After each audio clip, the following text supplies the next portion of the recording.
So today we're going to be talking about possibly the most toughest subject that we've chosen to discuss on Hey Mummy. Bruce has really kindly agreed to come and chat to us and also to share his personal story with us, in the hope that if you're watching this and you are a child who thinks it might be relevant to you, or if you are an adult who thinks you need to talk about your own experience, or that you need to speak up for a child that you know about, then let this video do that for you, please. I need to start by sharing with you the NSPCC number to ring. It's 0808 800 5000, 0808 800 5000, and the number for Childline is 0800 1111. To share with you some of the really horrific statistics on child sex abuse. It is 1 in 20 children that we know about that are being sexually abused, and 90% of those children are being abused by somebody that they know, somebody who's known to them or their family. And the sad truth is that so many of these cases don't get reported, don't get talked about, and therefore people don't get prosecuted as they should be. It's really important that we start to talk about child sex abuse, because those statistics are so high. It's very likely that you know somebody who's abusing or somebody who's being abused, and it's really important that we start to talk about these things with our children and with our parents. So thank you so much, Bruce, for talking to us. Bruce, your story is that you have been sexually abused as a child yourself. Yeah. And as the statistics say, it was somebody who was known to your family and known to your mum. Yep, and unfortunately someone that was put in a position of authority to care for me as well, which I don't think is uncommon in these types of cases.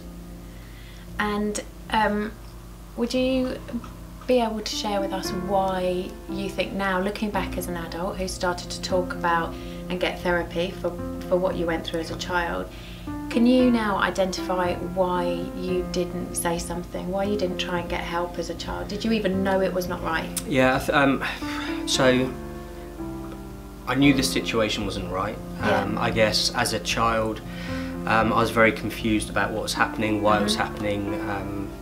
You know, was it my fault?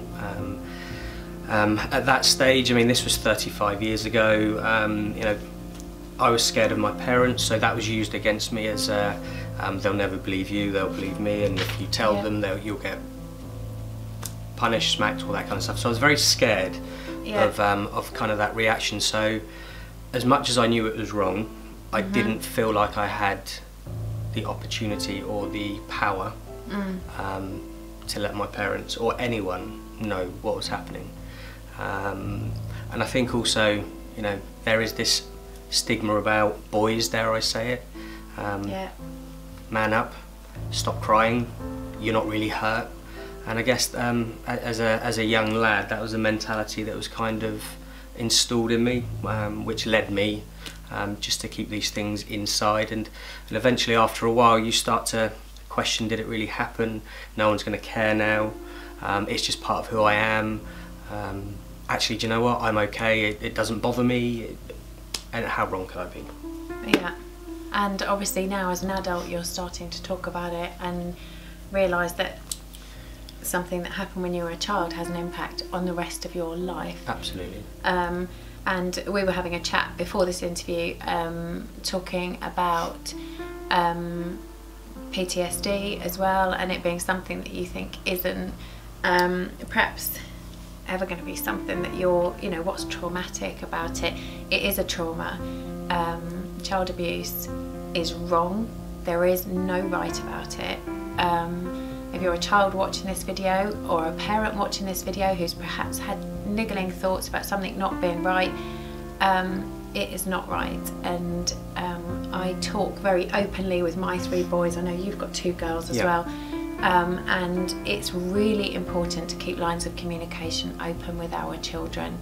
They need to feel like they can talk to you about anything that doesn't feel quite right in their lives. And I think you've taken the approach that you have been very open with your daughters, haven't you? Yeah, I mean, quite a difficult decision, because my daughters are 12 and 9, and I really started to struggle around about just over 2 years ago. So obviously my youngest was very young then, and when's it appropriate to tell your children? I mean, you don't want to tell them what's happened, but you certainly want to make sure that they understand what's right, what's wrong, what's appropriate, but also that they've got a voice as well. And I guess that's what I didn't feel like I had. I didn't have a voice. So it's really important to me to communicate with my children and let them know that if anything happens, especially things that they don't like, if it's wrong, it feels wrong, they can tell myself and their mum anything that they want. We won't judge them. I guess that was one thing that I was quite scared of, was being judged, because I thought it was my fault. Actually, in hindsight now and on reflection and guilt, I know that it wasn't my fault. Actually, knowing now, I know my parents probably would have believed me. And why did your parents know what was going on? Unfortunately, when I've eventually told my mum after 35 years, she was oblivious to everything and never realised anything was wrong. My dad, bless him, he said to me, you know, I always thought you were quite an angry child growing up, and I spent all my life really outside playing sports just to forget everything that happened, and suffered very badly from disassociation as well. And when my dad said to me, you were always very angry and I was going to send you for therapy, it kind of made me realise that as a parent, we do know the telltale signs of our children, and actually we can help them even when they don't know they need that help. So I guess that's something that I did struggle with, was if I'm supposed... Why didn't they protect you? If I'm supposed to be loved as well, and I'm not saying they didn't love me, and that's far from what I'm trying to say, but I know when there's something wrong, why didn't they? And that becomes very difficult. I think after, 2 years, 5 years, 10 years, 20 years, 30 years, you start to get to that stage where, well, if they can't, it's too late to tell anyone now. But it's never too late to tell anyone. It's never too late. Talking to people is really important, but also you could be saving somebody else by talking about it.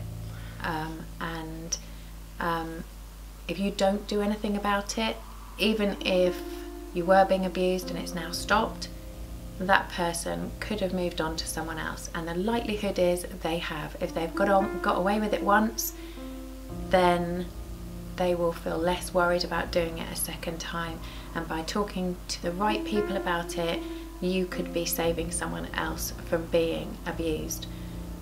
So if you will not do it for yourself, then please do it for someone else.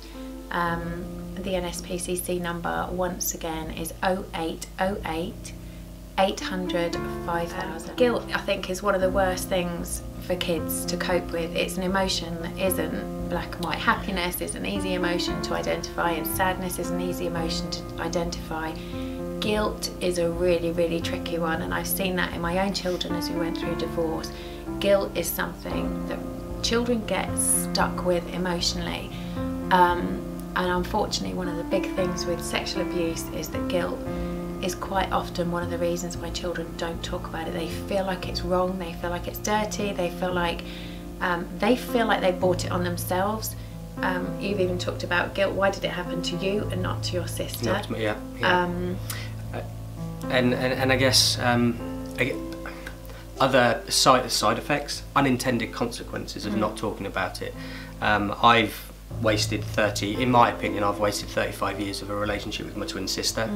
Actually, that guilt turns into fear over the years as well, and especially then when, I suffered really badly from some really intrusive memories because I'd never processed them, because I'd never spoken about it, and it was enough to drop me to my knees and have my wife clinging to my back whilst I'm on a mess on the floor, because I just couldn't cope and move forwards with that.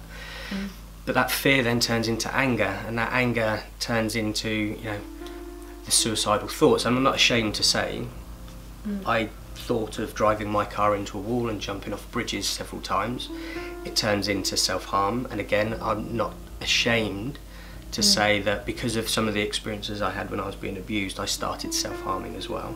And that's at the age of 42. I've never done it in my life, and that all manifested from the guilt to the fear to the anger. And then as a parent, you know, we have to be so careful as well that we don't manifest what we went through onto others. There's so much help out there, and since I've gone through this, people have stood up. So having Childline, having the NSPCC number and all those types of things to be able to call as a child, but also if you're suffering like I have as an adult, there are, the doctors are great. So please don't be afraid to ask for help and support. And I think, you know, sad story as it is, it's extremely common, your story, and somebody who is allowed into the family home. Unfortunately, your story isn't the only one that I know about, and so often it's somebody who's allowed close to children into the family home and is trusted, that then goes on to abuse those children. So be very, very careful, and I think it is never too late, and we should never feel too guilty to flag something that's not right. And if you're not sure that somebody's relationship with a child is completely wholesome, do not ignore it. For that child's sake, do not ignore something that you feel uncomfortable about, because that child might be too frightened to say something. And guilt, as we've talked about, is such a big player in children not speaking out. This person is related to us, and yet this person is touching me inappropriately. That is a very confusing thing for a child. So you're not the child, but you're the adult who knows something is not right. Do something about it. Please talk to somebody, talk to the child. Open lines of communication as much as you possibly can. I talk to my boys all the time about what is private. Private means it's mine. You don't share it with everybody. You don't share photographs of your privates with anybody. The only person that would ever touch your privates is a doctor if something is wrong and your parent is in the room. A parent, but only under examination of something that's not right. Privates include breasts, includes, you know, your whole pubic area is private. And it shouldn't be touched and it shouldn't be photographed. There are telltale signs which aren't just the child is quiet, the child is angry. Actually, a lot of people that have contacted myself and myself used humour, laughter, just trying to get away from the day-to-day hullabaloo through sports and things like that. So it's not just looking out for people who are sad. Actually, there are people out there who are just overly buoyant and trying to hide something.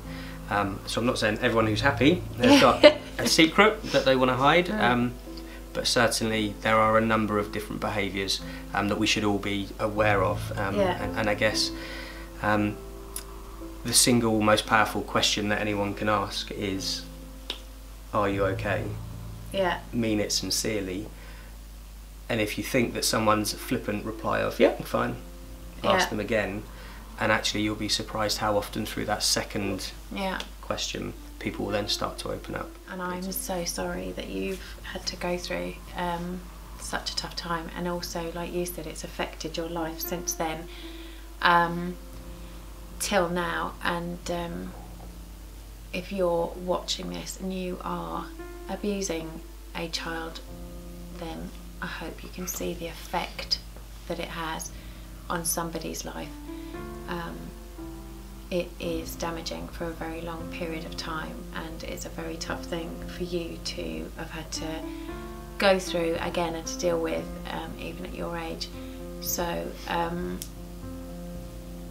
yeah, thank you for sharing with us about a really tough experience in your life, repeated experience in your life, and I just hope that this can encourage you, if you're listening and it's something that you experience, that you might also want to deal with it in the same way that Bruce has, because it's made a big difference to you, although it has been extremely tough, and it will obviously make a difference to your family and the people, the loved ones that you have around you. So please, please, please don't stay quiet about this. Whether you've been abused, whether you know of someone being abused, or whether you are being abused right now, please, please, please talk about it. It's really important, and it will be life-changing for you or for them. I hope this video makes a difference, and thank you so much thank you for having me. talking to people about your own experience.